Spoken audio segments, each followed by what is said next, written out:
everyone, welcome back to my channel. I hope you're all doing well and I hope everyone is happy that the sun has finally come out. If you are in the UK, we have been long awaiting this moment. I feel like finally the weather has started to get a bit warmer, the sun is out, everyone's happy. It's just crazy how much the sun can just put you in such a good mood. So this has led me to think, what books am I going to read this summer? What books am I going to be reading at the park? What books am I going to be taking on holiday with me and reading on the beach or by the pool? And so I have some recommendations for you of books that I think are great summer reads. As well as this, I have some books that I really want to read this summer and I'm really excited about. So I thought I would just give you a rundown of some summer book recommendations. So I will start with the books that I have read and recommend to you. So the first book is one that I actually read last year on my holiday and I loved it. And that is My Brilliant Friend by Elena Ferrante. And this book takes me right back to sitting by the pool in the sun, reading this book about two best friends in a small town in Italy. I think it's just outside Naples. It's about these two girls who are best friends since children and how they grow up together, how their friendship evolves.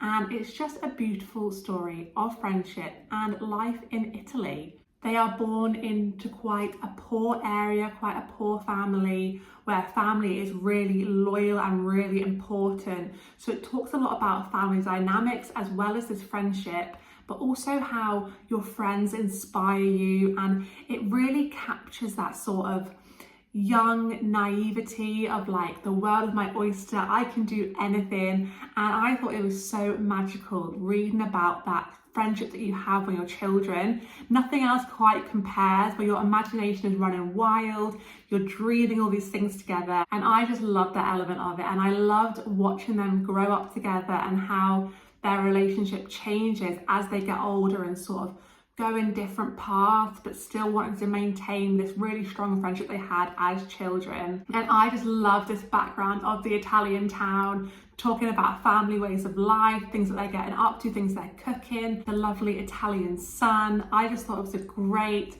perfect read to read around the pool on holiday. So yeah, I love this one, thought it was really great.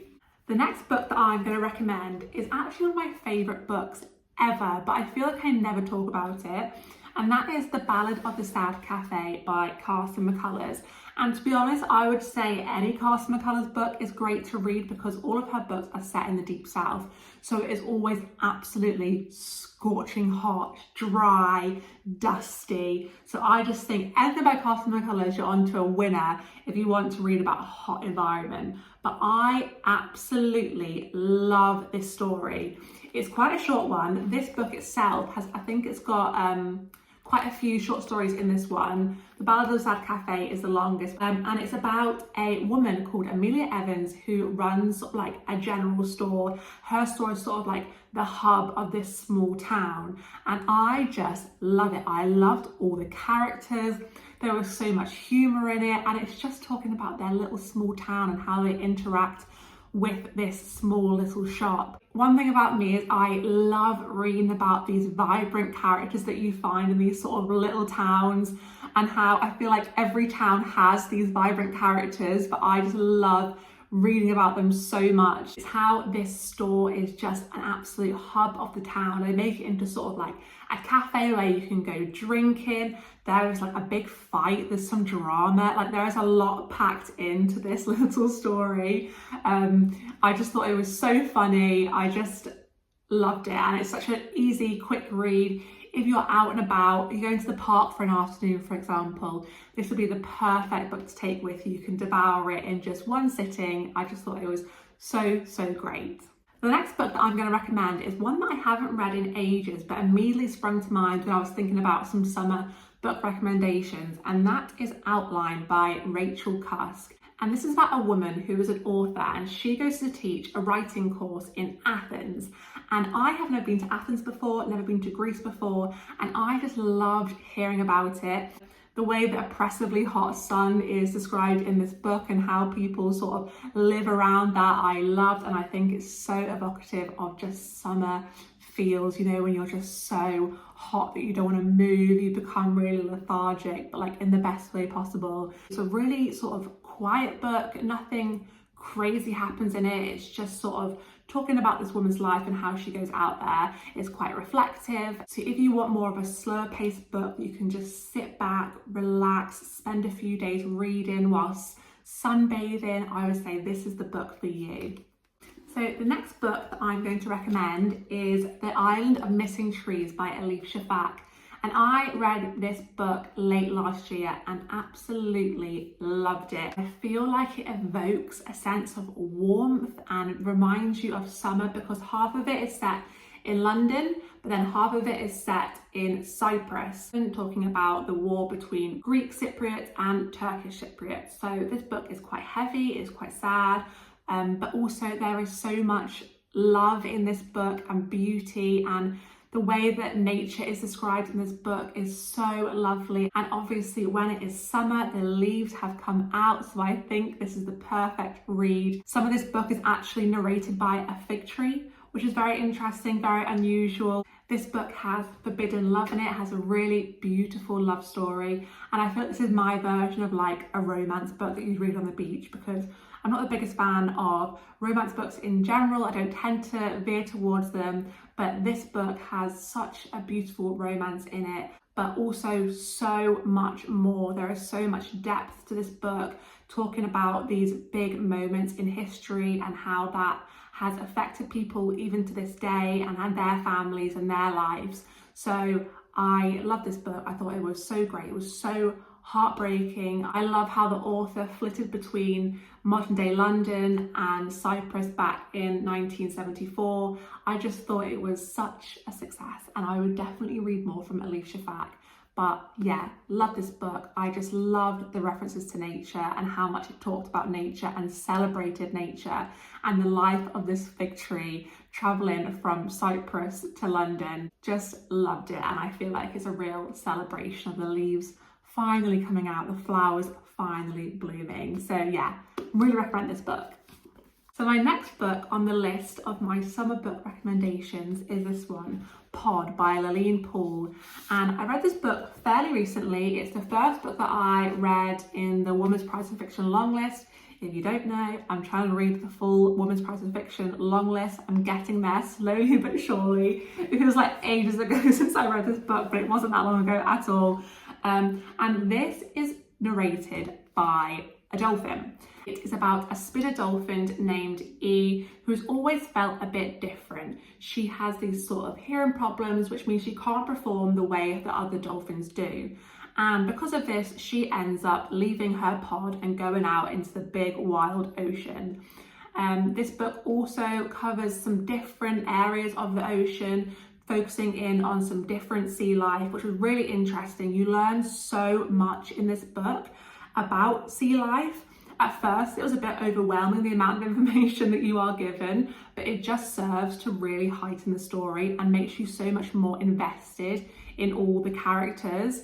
I loved the character development of E in this book, and also the depiction of sea life and different ways of living. Again, you just learn so much about how different sea creatures live and how they interact with one another. This author has clearly done so much research, but I thought this book would be a great one to read whilst you're going to the beach, whilst it's really, really busy, to remember to really look after your sea and look after your beaches. This book will really make you want to keep your beaches clean, call out anyone who's leaving any rubbish on the beach, because it just shows there's a whole other life in the sea and really brings them to light and celebrates them. So yeah, I love this book. I thought it was really, really strong, and I thought the characters in this book were really well done. So highly recommend this book. Then the final book that I'm going to recommend for my summer book recommendations is this one. It is Classic Krakauer by John Krakauer. and this is a non-fiction book. So for those who don't know, Jon Krakauer is a journalist, and this book is just full of his articles. He loves going out into the outdoors and writing about that, and this book has such a breadth of sort of outdoor activities and stories that there really is something for everyone. I think the first story is about a surfer, there's ones about rock climbing, and I just think when the sun comes out, when it's warm, people want to just get outdoors, get into nature, get exploring. Everyone has a bit more energy. So I think this book is just really good to catch that sort of sense of adventure that you feel in summer. Well, I do anyway. I just love his writing. I love reading about the outdoors. I find it super, super inspiring and makes you just want to get out there and go do some exercise or go do a big hike or something like that. But I just really like his writing, and I do think there is something for everyone in here because there is such a wide range of outdoor activities and stories that he writes about. So highly recommend this book. I definitely want to read more from Jon Krakauer because he has written some amazing articles and stories in his time.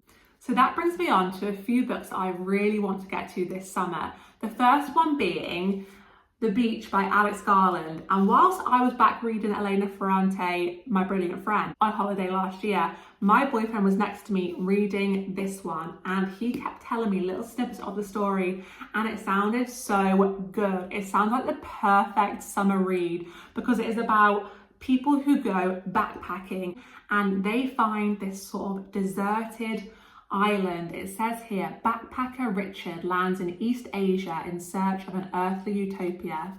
In Thailand, he is given a map promising an unknown island, a secluded beach, and a new way of life.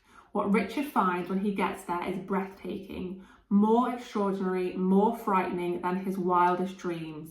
But how long can paradise survive here on Earth, and what lengths will Richard go to in order to save it? So I'm very excited to read this. I think that blurb merged with what my boyfriend was telling me whilst he was reading this book. He didn't give me any spoilers, but it did sound a little bit off the wall, a little bit crazy. So I'm really excited to read this book. To be honest, I wanted to read it earlier, but I just feel like it is not the right time to read this book in winter or when it's cold. You have to read it when it's hot. So really looking forward to getting to this one, and definitely going to be one that I try and pick up soon. So don't mind the jump scare of me abruptly moving, but my lighting was going very strange down there. But I am on the final book that I really, really want to get to because I've heard the most amazing reviews about this book that I simply have to read it. And that is Our Wives Under the Sea by Julia Armfield. And I have not heard a single bad review about this book, so I simply have to read it. So I've got the blurb down here, so I'll read it here, but do let me know if you have read this book because I have not heard a bad review. So let me know if you love it as well. But it says, Mira thinks she has got her wife back when Leah finally returns after a deep sea mission that ended in catastrophe. It soon becomes clear though that Leah is not the same. Whatever happened in that vessel, whatever it was they were supposed to be studying before they were stranded on the ocean floor, Leah has brought back a part of it with her, onto dry land and into their home. Moving through something that only resembles normal life, Miri comes to realise that the life that they had before might be gone. Though Leah is still there, Miri can feel the woman she loves slipping from her grasp. And this actually really reminds me of Annihilation, if anyone's read that.